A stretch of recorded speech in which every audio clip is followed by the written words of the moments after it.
Hello, everybody. Welcome to this week's episode of the Street Smart Millionaire.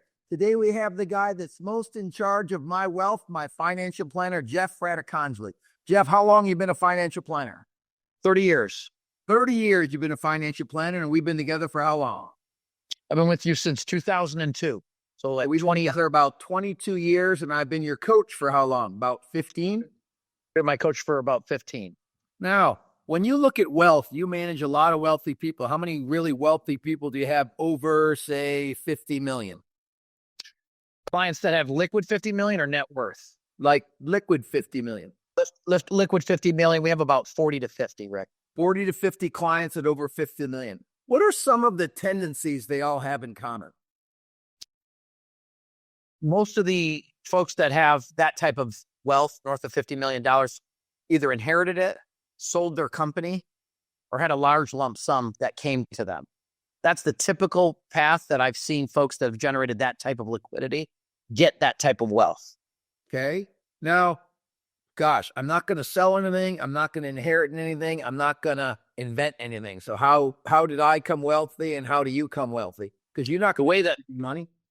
The way that you built your wealth, without getting into specifics, was you saved every single month a certain amount of money of your discretionary income for the last, since 2002, every month you have put away money. I was taught by a wealthy man that if you save 20% of your paycheck for 30 years, you'll be super loaded. Does that model work out? No question. It worked for me personally, and I know it worked for you. How many families do you have under management?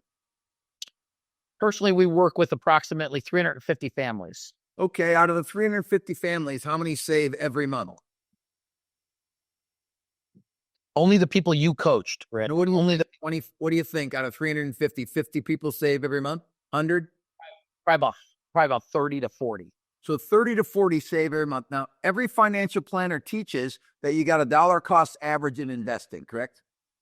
Correct. That means every month you got to put money in the market, buy more stocks. But now today's a great day. We're up 2%. It's crazy today, correct? Great day today. Some of our winners, NVIDIA's up today. Oklo's up today. Some of our bad ones, United Healthcare is down today. Why is healthcare being beat up so bad? Healthcare in general is doing okay. And Intuitive is up today nicely. Some of the companies that are directly connected to AI or data centers and using the new technology. United Healthcare is, the old saying, Rick, if it's a falling knife, don't catch it. Let it hit the ground and then pick it up. And United Healthcare is one of those examples right now. It's just been a free fall due to negative publicity. So I want to talk a little bit about leadership. You have how many employees? I have 30 employees. So you have 30 employees. What does leadership mean to you? Leading by example. Okay. No one's going to outwork you. You're going to be more in tune to the situation. You're going to lead by example. And then you also have to, I think there's two objectives that you have to, or two approaches that you have to have that you've taught me, frankly. And that is, one, you have to be a good coach in the sense that you're hard on them and you get more out of them. You push them beyond their comfort level. You push them beyond what they would do on their own. And then on the other side, you have to care about them. So the old saying, the stick in the heart, right? So you have to carry a stick in the sense that you're going to whip them into shape, but you also have to care about them as individuals. And if you care about them, you can be hard on them and get more out of them. It worked for me with coaches in the past and people that I emulate like you. And I feel it's been the most successful approach to working with my team as well. So I look at leadership and I look at three systems. I look at serving people, which you talked about, caring for them, which is serving them. I talk about leading by example, which you talked about, and then authoritative. If I feel that if I serve people and I lead by example, do I have the right to be their authority? 100%. So that's kind of how I look at it. A lot of people look at it as authoritative first and then serve and then example. I think you serve first. You listen to them, you care for them, you worry about what their vision is, you hold them accountable, you lead by example, and then things get done. I had a drama situation last week with two people, and I followed up with each person at least 4 times. Why do I follow up so much? Well, because it shows you care. Well, first I had to resolve the issue, then I had to follow up, then everybody is feeling good about it. Does that make sense? So I think as people don't follow up well, why? I'm not sure, Rick. Well, I think that for me, every time there's a situation that comes up, there's two situations. There's a situation that's there that doesn't come up, and there's a situation that comes up and you deal with it. How do you deal with situations when they come up? I hit them head on. I go right at them. If a situation arises that needs my attention, my attitude is you want to get to that issue immediately, assess the situation, identify what the issue is attached to, and then figure out what the best approach is for the intent that you have. What is your intent? What is the outcome you desire? What is the outcome that's best for whoever's involved? And then make that focus in every decision and how you approach solving it. And then make sure that you put it to bed, as you put it. Follow up until it's addressed to the point where it's solved. Once you solve the problem, what is your system of following up? Like, you call 3 times to check up, 1 time to check up. Do you not check up? What is your follow-up on that? I probably need to check up more, like you did. But I would say a minimum of 1 follow-up, possibly 2, depending upon the results of the first. For me, I like to address everything head on, but then I like to follow up at least 4 or 5 times until all parties say what? I'm happy. I feel good. Thank you for resolving it. Until I get that thank you or, hey, it's handled, I keep going. Do you follow that same process? Yeah, no, I do. Probably not to the extent of 4 times, but that's a learning opportunity for me as well. Now, let's talk about the untalked about frustration. How do you find the people that are unhappy, that need to be taken care of, but they're not screaming or they're not raising their hand? How do you identify the people that need help? Well, I think you have to have processes and procedures in place that you follow up and check on people. Making an outgoing call to someone that you don't deal with directly consistently, just to check on them to see if they're okay. And how do you do that without, missing certain people? Well, you have to be organized. You have to have a list of people you're going to contact that you haven't spoken to in a period of time, and you're going to follow up with them and just simply ask them, how are you doing? How do you feel about your account? Are you meeting your objectives? How is your communication with my team? You ask them poignant questions so that you get them to talk to you. And I think it shows 3 things. It shows, 1, that you are communicating. 2, it shows that you care. And 3, you then be quiet and listen. Now, you can't follow up personally with 350 clients. So how many clients do you personally worry about? So I personally deal with 50 relationships that I'm the point of contact. And then I have another, give or take, 100 that I'm involved in, but I'm not necessarily call it point of contact, but I'm involved in every communication relative to reviews. And then there's a group of clients, frankly, that I'm directing traffic on, Rick, but my team's the communicator. And I may touch on them. Those are the people that I'm going to call that we talked about. That's the list. That is going to... You're going to take the whole 350 and call them at least twice a year? Absolutely. And then the 100 that are heavier clients, you'll talk to them, 4 or 6 times a year? Correct. And the other thing I'm doing for my coach, Rick, is I'm every other Tuesday, I'm doing a 2-minute market update. It starts this Friday. So I'm going to have a conversation about what happened. We had a downgrade by Moody's. We've had, some issues with tariffs in the European Union. I'm just going to talk about what happened in the previous couple of days, what's happening. I'm going to give them 1 or 2 tips to live by, and I'm going to do it every other week. And I'm going to do it for up to 5 minutes, but no less than 2 minutes. So they're not only going to hear from me individually in all forms, whether they're the 1s, the 2s, the 3s that I just described, but they're also going to see me on the screen on a consistent basis. They're going to know every other Friday. So it's going to be a culmination. I think all client retention boils down to contact and indirect contact. Contact would be you calling them, you seeing them on Zoom. Indirect would be they would be at fireside chats, or they would watch a video from you or watch a message. Like, I have about 20,000 people watching our podcast that are either... Now, we only carry about 1,100 clients across the board in our coaching business, but to have 20,000 people listening to us, it gives you a format where indirectly you could get more clients because they saw you indirectly. So I think that, how wide is your net? Like, how many people are you exposed to monthly? How many people do you have following you? How many people do you have in like a download outward message? Yep. So we have LinkedIn, which of course we all know of. It's one of the largest business to business communication that you can have into the public. So we post, I've done market updates, fireside chats. I know that you're aware of. You and I walked it together after the fact with Kevin O'Leary, Ron and Son, and other analysts that we put on that LinkedIn and we put on our website, and we invite people to the live version. And then we email it out to our database, which is all of our clients. And then potentially some of the folks that are attached to our clients, like their CPAs or their estate planners that we work with in tandem with the client, because our job is to be the financial quarterback on the wealth management side. We also work with other professionals like their estate planning attorney and their professional tax preparer. So we communicate with that group. And then we also have prospects, people that we are talking to that may not have chosen to go with us yet, that we're interested in potentially working for, or people that have been referred to us that are just getting to know us. Now, through the years, I've watched you to be heavy on acquisition. Now you're heavier on retention. What made that shift? We turn more business away than we take these days. We got 20 referrals in the last, call it 3 weeks. We might take 3, Rick. We might take 3. And one of them I have a call with tomorrow morning. Now, early on, I saw that you took every client, correct? We would go across the street for 10,000 back to when I started in the business. And now, as you get bigger, you have to be more select on the type of client. So what is the perfect client for you? Perfect client for us is someone that is like, in many ways, you, Rick, and that you're saving every month. So who are those clients? Those clients are executives. They're CEOs of public or private companies.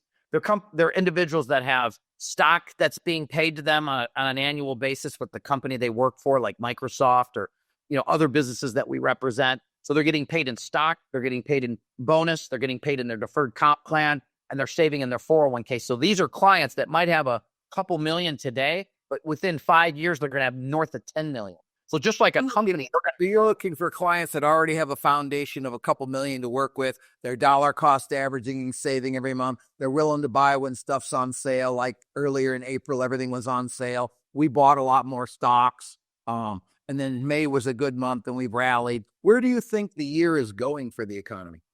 Let me just finish that last question. The other type of client we work with, which I have 4 of right now, clients that are in the process of selling their business and coming into the 8 or 9 figures. And we help them. What do you need to be cognizant of? If you have your estate plan tight, because now you're going to inherit money at a liquid value that's going to put you above the estate tax, and making sure that they have their tax situation relative to that liquidity event as capital gains, not as regular income. We guide them through the basics that we deal with it all the time. They only deal with it once or twice in their lifetime. So those are the 2 types of clients. As it relates to your second question, is what we see this year upon us bringing as it relates to markets. Well, first of all, I will tell you, short term, the market is always tough to predict. You're always going to get some type of a curveball or something that was not expected. So that I preface my next comments with, no one knows exactly what tomorrow's paper looks like. But what I will tell you is we have an environment where we have deregulation. What does that mean? That means the regulatory government hand on your shoulder, sort of minimizing what you can or can't do, is being reversed over the last 8 out of the last. Easier to do business. Is that basically what that means? Easier to do business. And then also the thing that people talk about a lot is the amount of oil there is in the engine, or what we refer to as the liquidity. The engine is the economy, and the oil keeps the economy, keeps that engine going. And if there isn't enough liquidity in the system, we have to be concerned, because we could have another '08. And right now, there are a lot of liquidity right now. We have enough liquidity in the system, but even more importantly, the deregulatory environment is allowing that oil to get into the system. Unlike '08, where they minimized the amount of money that you have to, or they made you have more cash on hand so you couldn't lend. Now we have more fluidity in the system to allow the engine to work. So I think that's critical, and it'll show itself in the second half of this year. I think the market ends strong this year due to tax reform, due to clarity on the tariffs, and due to the deregulatory environment. And I also think, Rick, we are on the precipice of an explosion of new technological ways of how we operate in the business and our day-to-day. This AI is going to be explosive. I know that you've invested substantially in early stage companies like NVIDIA. You've recently invested to companies that are going to be the forefront of these bots, robots, as we will refer to them as. For $18,000, you can get a robot that can work for you. What they can do and what they can't do is only going to improve over time. I believe we're on the precipice of massive increase of productivity and a lower cost of doing business in the next 5 years. And we need to prepare ourselves for that relative to how we invest in the approach that you have taught many of us. So what I like about investing is like, I think S&P is the gold standard. Describe that.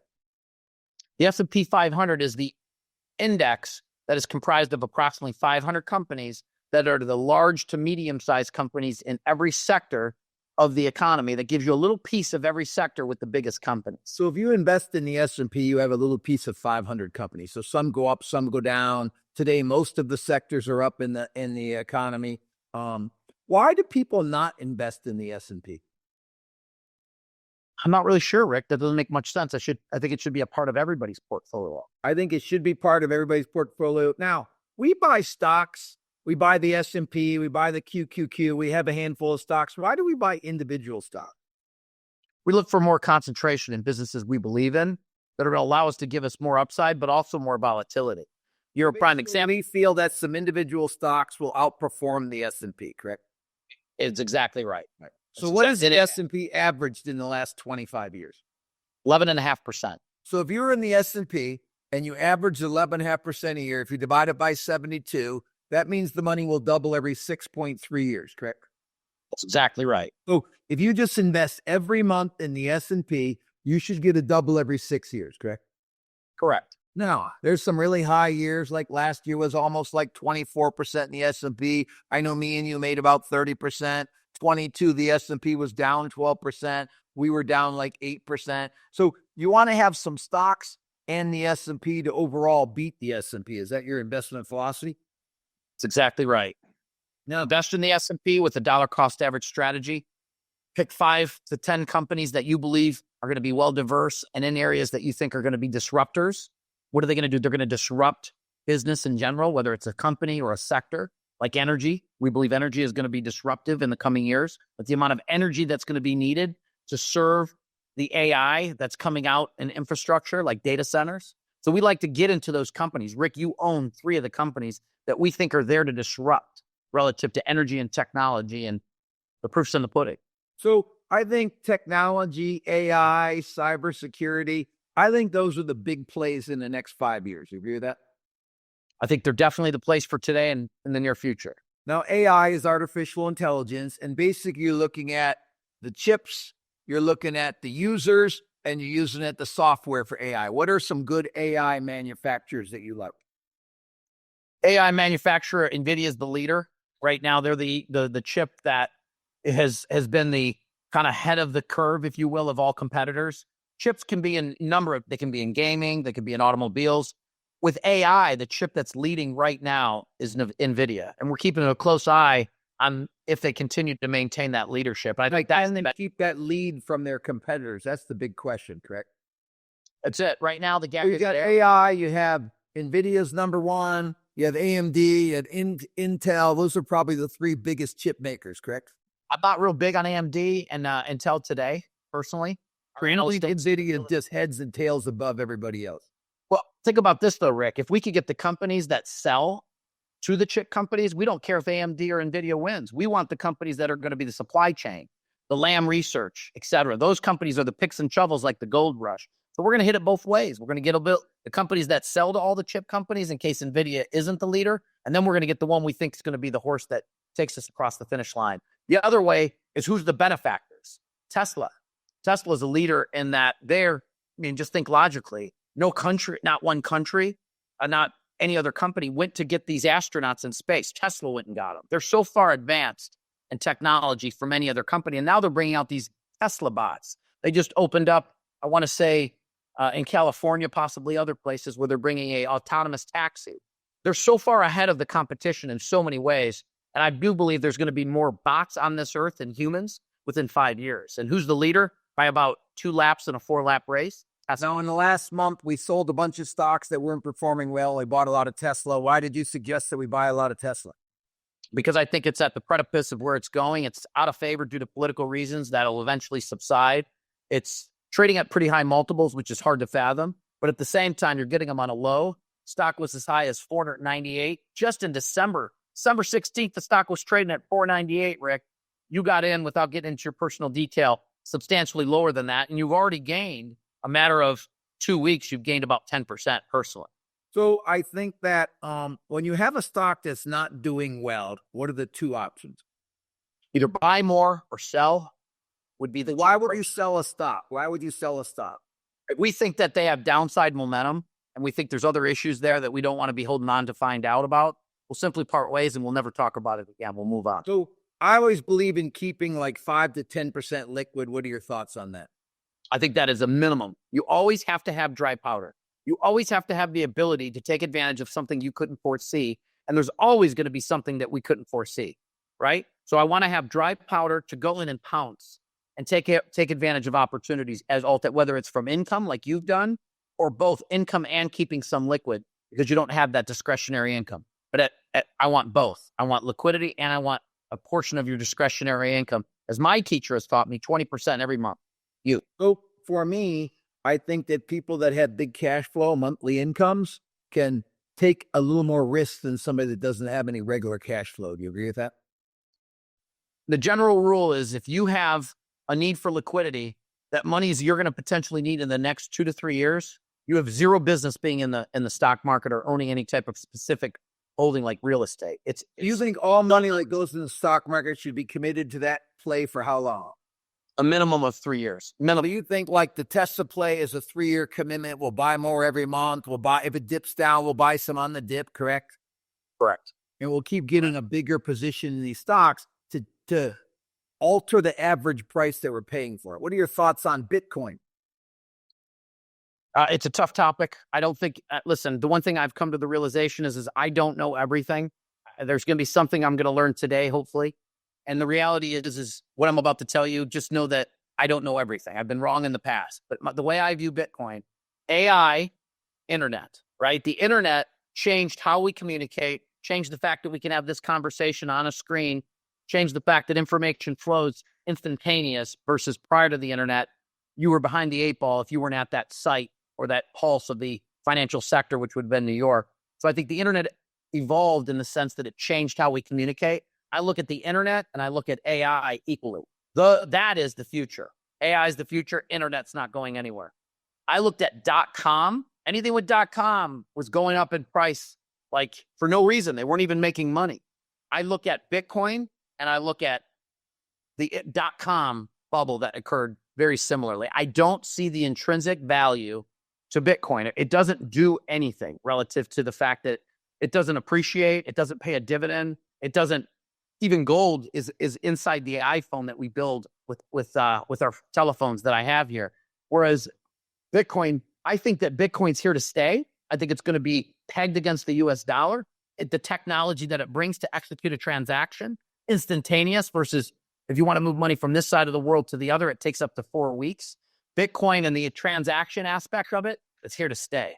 But to say that you're going to become a billionaire because you own one Bitcoin, I'm sorry, Rick, I can't get my arms around it. Now, I own 1 to 2% of it because I know I don't know everything. And I suggest everyone does the same as a hedge. So I own some Bitcoin, some Ethereum, and I own iBit. What is iBit? It's a good question, Rick.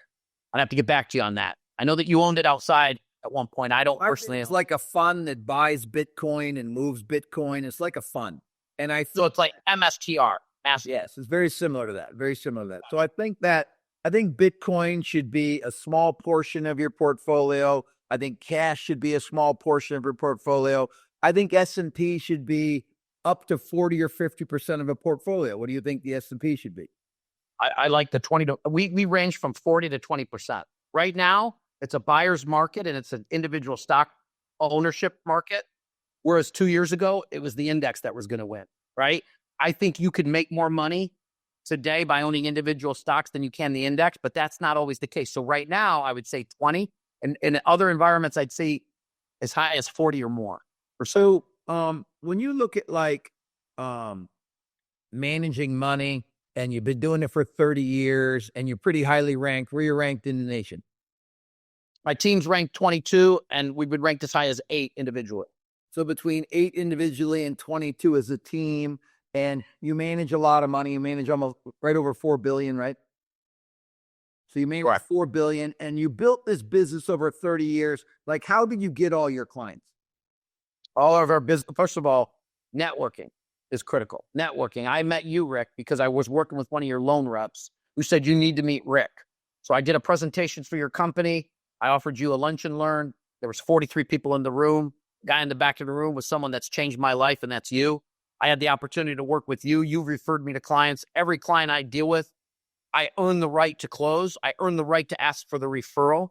And they typically give us referrals. And that's how we choose who we work with next, is we build off of our clients that we serve to refer us people that are of like wealth, and they need guidance similar to what we provided them. In the beginning, how much cold calling did you do? 20 a week? Back in 1995, I had to make 35 contacts. I had to speak to the decision maker at a business or a household about what we could do for them. And I had to set 9 appointments. That was my 35 conversations a week between networking, cold calling, random, lead referrals. So 35 contacts a week, and you tried to get 9 appointments a week, correct? I didn't leave the office until I accomplished those goals.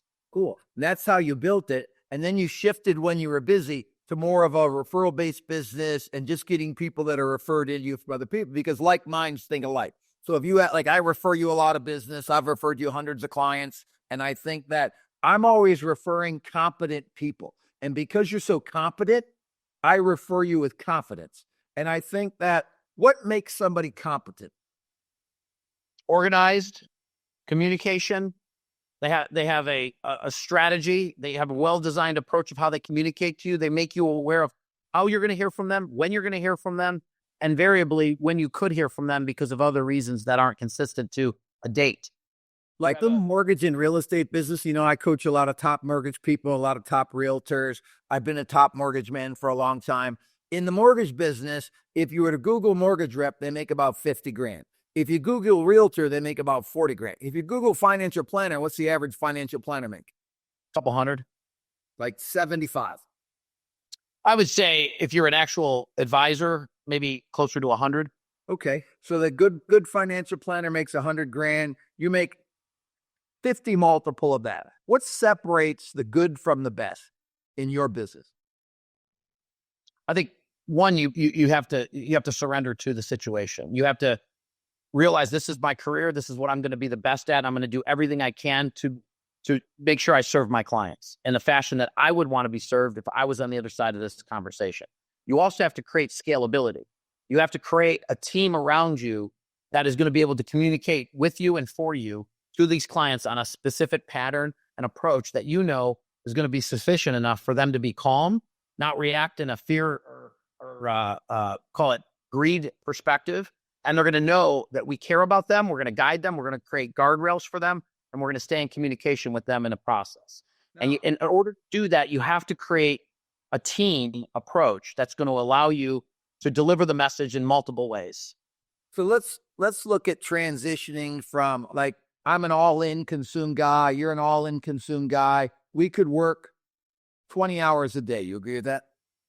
Absolutely. The work never ends. Let's transition from work. I know you built a really successful business. Let's talk about some balance. You've been married to Nicole for how long? Been married to Nicole for 15 years. And how do you balance work and home life? How do you do that? Well, what I've learned from you, Rick, because I'm not very good at it, is when I get home, I have to turn it off. I have to stop whatever. Listen, I could have 10 things happen to me, 8 good, 2 bad. The only thing I think about are the 2 bad. I have to be able to turn that off when I open that door and see my kids and see my wife, which is probably the toughest thing. Well, I think you do a really good job. I mean, I think you have a really good marriage. I really like how your kids are shaping up. They seem respectful. They seem tough. They seem driven. I'll tell you, at the last week, we were at the summit, and I was leaving on Saturday with wife and Roy and Mary, and we were leaving together. And Eric came up with his kid, and Eric's very wealthy. Eric Colby, he makes big money. He's got big money in the bank. He's very similar to you, very driven, very focused. And I will tell you, one of the best things I can say about him and you is when I interacted with his kid, she was amazing. So we were literally standing there talking to him and his 19-year-old daughter. She goes to college softball player, going to college to be a doctor, very interactive, very respectful. They leave and walk off to the gym. And about 5 minutes later, I see her running clear back towards us. And she says, you know what? I'm so sorry I didn't introduce myself to everyone. I want to apologize. Here's who I am. And then she stayed there and engaged with us. And I think that, like, I get good compliments on Lindsay and Jackie. You get good compliments on the boys. I think that successful people normally don't have good kids. Why? Because they don't put the time in. That's right. They're not at their games, focusing at home, family dinners at night. I know you're a big make sauce guy on the weekend, right? That's a big thing for you, that you guys have this big family dinner every Sunday, correct? Yeah, I have my kids help me cook. and you cook together and you eat together. And that's like a 3-hour process of you and the wife and the 3 boys together on Sunday making your famous Italian sauce, right? That's right. That's right. And that's a big thing in your family is that family day. I think that's a big thing for a lot of people. There should be one night a week that's super all about the family, cooking together, cleaning up together, eating together. Now, your boys are in everything. What all are they in these days? My oldest is in big time swimmer. He's also 6'3", and he's 14. But he's big. He's playing basketball. My middle one's a soccer player and also plays basketball. And my youngest, who's 7, just made the travel soccer team. Just literally found out about it Sunday. So he's playing basketball and he's playing soccer. So far, that's where we're at. Now, what do you expect out of your kids? Just mail it in and goof around? No, we leave it out there, Coach. We leave it out. Now, listen, you're a very tough parent. I've watched you interact with your kids. Good grades, good activity, and respectful. Do you agree those 3 things are mandatory? That's it. That's imperative. What do you do to recreate? Oh, we got a boat. We go on a boat ride. We did a nice boat ride on Memorial Day yesterday with the kids and went to lunch. And so we all enjoy that. We have jet skis. The kids ride the jet skis behind the boat. So that's our kind of getaway. We go. We have a long vacation in July. We always take with the kids and go somewhere special and try to do a little small vacation. My kids are on travel, everything. So one-on-one, I try to go with them, spend time with them, just dad and one of the boys, as opposed to everybody at once. And, just be present, Rick. I mean, that's the key. Either you're in or you're out, and we're in. Otherwise, my favorite verse in the Bible is give your all and all you do unto the Lord. And I think you give your all and all you do. I think you're super serious about, let's talk about your workout routine. Let's talk about that a little bit. Well, this morning I got up, read the Bible app, read a verse, did some breathing, went and jumped in the cold plunge for 4 minutes. I suggest everybody does that. It's if you were asleep, you won't be anymore. 4 minutes. Cold plunge every day? I cold plunge 4 to 5 days a week. I used to do it every day, and they told me not to anymore. So I do 4 to 5 days. Then I go and stretch because I'm old, and then I do an hour workout that leaves me huffing and puffing and praying that I can breathe soon. You go to a trainer? You work out by yourself? How do you do it?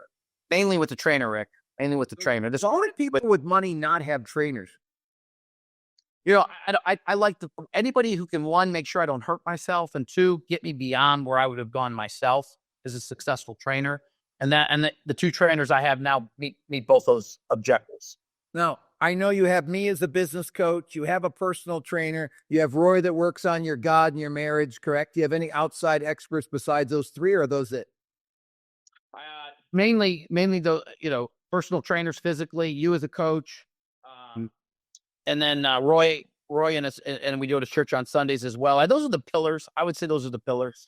Now, do you have any personal recreations that you do that are just like for you? Like I drive hot rods, I play a little poker. Do you have anything personally that you do to recreate? Or is everything based on my release? More so. And then we go to a lot of competitions, sporting events. I'm a guest lecturer at the University of Michigan, where I come in and teach at the Ross School of Business the differences between working with athletes and entertainers and folks like you, Rick, or executives, how we approach case studies. And I got put on the board there of Empower, which is... Now, let's talk about that. I know that was a big thing for you. You got put on the board of directors of University of Michigan Athletic Department, correct? Correct. That's something called Empower and something called Champion Circle. And so I educate, I want to say, somewhere in the range of 50 to 60 interns coming through boot camp, where I teach them all the same things you do at your summits, how to budget, how to be... I spoke at one of your intern boot camps. It was the who's who of Michigan football players, wasn't it? Bunch of big old guys. And how many do you have a year working for you? So what I did, what I do is I teach to the basketball and football team currently, and then I ask them who wants to sign up for internships. Well, predominantly they all do, so I can't have them all. So what I do is I do 1 week for 8 to 10 guys, and I do it throughout the summer. So I only have in boot camp, and then I have a couple of kids that really want to get in our industry. So I just have them do the full internship. So we typically run in the boot camp somewhere around 40 kids, and then in the permanent somewhere around 12 between all our offices. And we hire through that internship program. So you're always hiring through the University of Michigan Athletic Department. Why are athletes such good salespeople? Military and athletes have been my best hires, Rick, because they get knocked down and they get back up. They don't walk in like they're vice presidents before they earn it. So they overcome adversity. They can take guidance. They can take a hard coach. And they typically don't act as though they're entitled to the degree that I think you don't necessarily get taught if you don't have one of those two, call it paths, if you will. I will tell you, success is not for the faint of heart, is it? No. You got to be tough. You got to be driven. You got to be able to take it on the chin. I look at my life and I think of my life as my physical position. I look at that. I'm like this. I'm open to being punched in the head. I'm open for inclusion, for people to come into my life. And then when I'm aggressive, I'm super aggressive. I try to never be guarded. Why? Why? I'd be interested to know. It doesn't let people in. So I try to be like this, where I'm open for people to punch me or love me or get to know me or work with me, or I'm on the aggressive and I'm attacking. I try to never be guarded. I think the guarded people never really hit their full potential in life. Do you agree with that? Yeah, they're putting up a block between themselves and what they could be actually turned on to. I agree with that. So what's the future look for you? How old are you? I know you're almost 50, right? I just turned 52 yesterday. So you're 52 years old. What's the future look like for you? I'm going to serve. I'm going to serve. Whether I'm serving my clients, whether I'm serving my team, whether I'm serving God, whether I'm serving my family, my wife, I'm going to serve. And then ultimately look at what the next chapter is. Maybe I'll be a coach. Maybe I'll continue to do this. Maybe I'll coach financial planners. Something you and I are working on right now. So, no retirement in that story. What? Come on, Rick, we go. We fight. Do you know that not once in the Bible does it ever talk about retirement? And I hear all these people telling about their retirement. People are like, why do you work so hard? You're successful. You have a lot of money. Well, because you want to be active and you want to make a difference in the planet. You want to serve more people. So whether I'm serving coach, like right now, I'm doing all the interviews. We had about 98 people sign up for coaching. I'm interviewing them. I can't take all 98. Why?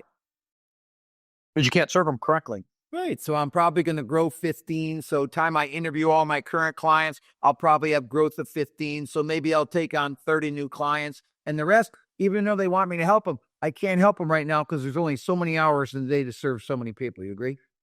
That's it. At heart, you got to restrict so you can deliver that not so diluted experience. Yeah. A couple life lessons you've learned along the way about business, some big like aha moments that you wish you would have known earlier. Don't be complacent. Do not be complacent. When I had my first son, Rick, Louis, who's now 14, going to be 15 in September, I kind of said, I'm going to take it easy a little bit. I'm just going to coast a little bit. I'm just going to see how it plays out. Bam, you're going to get knocked down. You know what? Get ready, because if you're in overdrive, you might as well be on the ground because you're going to get knocked down anyway. So don't ever be complacent. You always have new visions, new goals, new things you're trying to accomplish, correct? Constantly thriving. Like when you and I sat out and had a cigar at the summit, and you and I just talked about where we can improve. You did some changes. You gave me some ideas. I implemented. It's pressing us to go further, never allowing us to be content. And the other thing I will tell everybody that I know listens to your podcast because they strive to be the best, and they're probably there in ways that they don't even realize, is someone taught me this. One of the Hall of Fame baseball players, I won't mention as the exact name, but someone you all know if you follow baseball, an old timer. I had just gotten ranked on the Forbes list. It was one of the first times, and he called me up to hire me. And he said, how you doing today? I said, I'm doing great. I just got told I'm ranked this in Forbes. And he goes, well, get ready. They're coming for you. I go, what do you mean? I thought a congratulations is what he was going to say to me, Rick. He says, get ready. They're coming for you. They're coming to knock you down. And I got to tell you, Rick, every time I hear anything saying negative about what we're doing or how we're doing, it's always the competition. Everybody wants to knock the best coach in the coaching world. They're all trying to come at you, right? So get ready. The minute you get complacent, those guys are going to knock you down. So be ready. Either get out or keep pushing. That's my advice. I know that you're a big sports fan, and I'm a big sports fan. The NBA Eastern Conference Finals and Western Conference Finals are going, and it can go down. Every game can be a blow up by 30 or win by 2. Do you agree with that?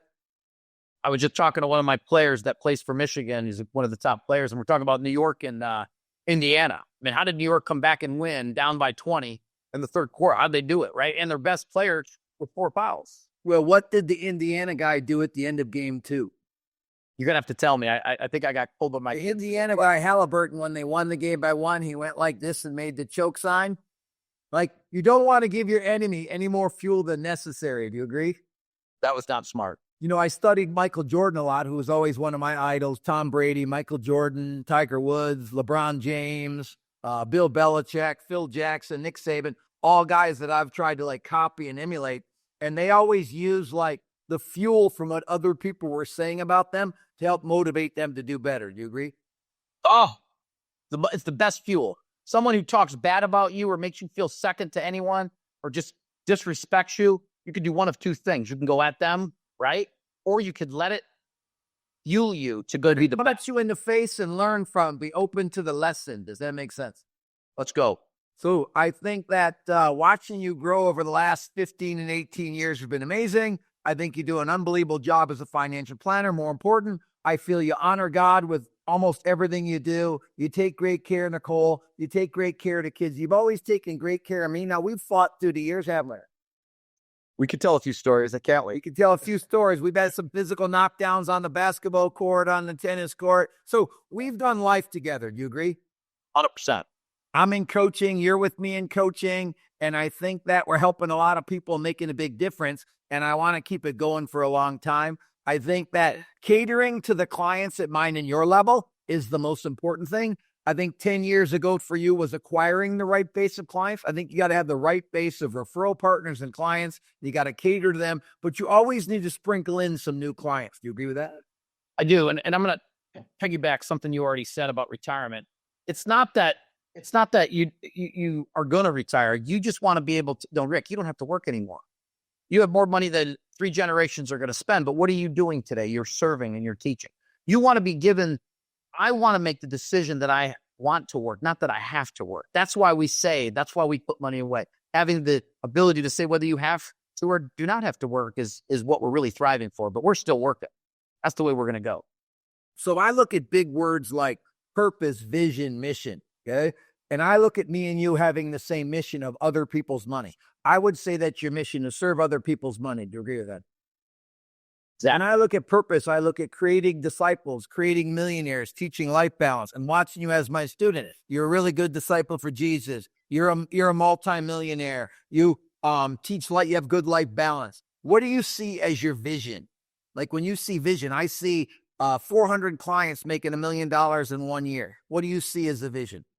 I want to see the people that we've been put in charge of, our clients, the people that work for us, to be set up financially so that they are in the driver's seat, not only for their lives, but for generations to come. That I want to make sure that we've given our clients, the people that we're in charge of, the ability to be successful for everything that they've envisioned. We will give them the path to being successful and how not to react when the market's down in April 20%, and why they should be buying when everyone else is running, why they should be doing their estate plan to make sure that the government doesn't take 40%.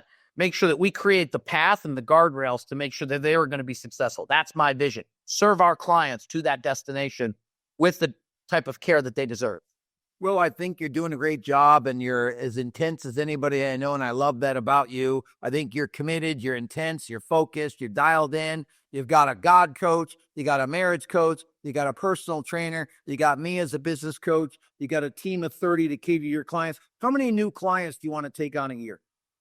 Very selective, very selective. Like I said, 10, 15, 20, how many new families a year? I think very selectively, 15 clients, extremely selective, that have to meet requirements and they have to need the type of sophisticated guidance that we can provide. You're going to lose some clients. Some of them are going to die. Some are going to feel they need to go somewhere else. I take it very personal every time I lose a client. How about you? Like I said, there's two bad things out of 10 can happen. The only thing I think about is that 2. Just so you know, losing a client is like cutting off a joint on my finger. It's pretty painful for me to lose a client because it makes me feel like I failed or I let them down. Do you agree with that? Like I had some drama last week with a client and I feel like I failed her and I let her down. And the real problem was a lack of communication. You find that's normally the problem with clients? It's always the problem. They're not sharing their frustrations for you to solve them. You agree with that? Communication's always the biggest thing is to get people to be able to share when they're frustrated or how they're doing. And that's where check-in calls on a regular basis can make that happen. Like we make Tuesday status calls with all of our clients in process. We call all our past clients on Thursday. I've got about 8,000 past coaching clients. I don't really need any new clients. I need to go back and get my old clients back. You agree? 100%. Now, As I look forward going forward, I see that I want to add about 30 clients a year to my level 3 coaching. I see you want to add about 15 clients a year. The perfect client has a baseline of what, 5 million, 2 million? Where you want to get above 10 million in a short period of time. So you want clients that are committed to getting to 10 million. That's the perfect client for you.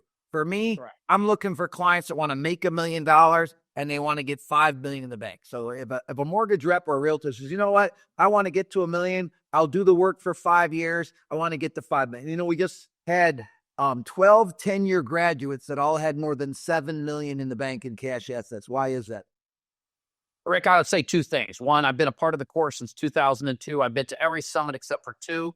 You do 2 every year. I had my child born and I had an unfortunate death in the family. Those are the only 2 I ever missed. I watched many students be in the program the entire time, and I've watched several students drop out. And I'm going to tell you something. The consistent results are this. The people that stay in get wealthy and continue to get wealthy. The people that leave, all of a sudden, we're not making the same income. They're cutting into their savings. All of a sudden, they're going the opposite direction, and they cannot figure out why. Because remember, some of them have hired us, so I get to watch. So I believe that you have to constantly be pushed. You have to constantly set the goals out there, and you have to have a mentor that is going to keep you accountable, and you have to surrender to the process. I think mentors, coaching, I think those are the most mandatory thing in life for growth. I think you need life mentors, business coaches, personal trainers. I look at movie stars and they all look really great. Why? Because they have a beauty person that constantly touches them up and makes them look. Well, they have a nutritionist that prepares all their food. They work out with trainers 5 days a week. I mean, I just think that for me, I'm a big fan. I've always had a coach. I've had 8 great coaches. I've had another 3 mentors that were just like a non-financial relationship is more like a mentor, where a coach normally has a fee base to it that you got to pay for coaching. So I think that mentoring and coaching, most important thing in life. Can it be the wrong coach or the wrong commitment to the coach? Could be either. You could have the wrong coach, but you could also not have surrendered to the process. If you have a trainer you're not going to listen to, or a doctor you're not going to take their advice, and get out. So I look at like my personal trainer. I wouldn't want a 30-year-old with giant muscles. Why? Because that's not what you're trying to achieve. I'm looking for a lean personal trainer that keeps me fit. So when I'm in the mortgage business, I'm looking for students that they want to be relational. If they're lenders, they want to work with realtors. If they're realtors, they want to work with local business people. I want everybody to attack their past clients. But it seems like some people struggle doing the same thing over and over and over for 10, 20, 30 years. Why is that? You know, I think someone keeping them accountable. I mean, at the end of the day, we're going to continually do a similar process in any business we're in. So to think that you're looking for something that's going to create some major upheaval of how your day-to-day grind is, unfortunately, it doesn't exist. If you're playing professional sports, or you're coaching, or you're a mortgage individual, or you're a wealth manager, whether you're working with $100 million relationship or 100,000, your job is still the same. You're still going to have that grind. I know you were a college athlete. I know you're a serious businessman. How important are the basics? They're imperative. John Wooden, Wooden, the important thing is the basics. Do you agree with that? Most important. John Wooden, the winningest basketball coach in the history of college basketball, the first day of practice taught the best players in the country how to put their socks and shoes on, and how to dribble a basketball, how to make a layup. Why would he do that to the players that can dunk and can shoot 3-pointers out more than any? Because he was showing them how important the basics are. The little tiny budgeting and things that are going to make it. We lose sight of when we. I got to get out of here. I know you got clients. I got clients. I want to tell you, I'm very proud of you. I'm very respectful of you, how you live your life, how you run your business. I appreciate you being my client. I appreciate you being on the show. Have a great week. My honor. Everybody else, that's Street Smart Millionaire. See you later.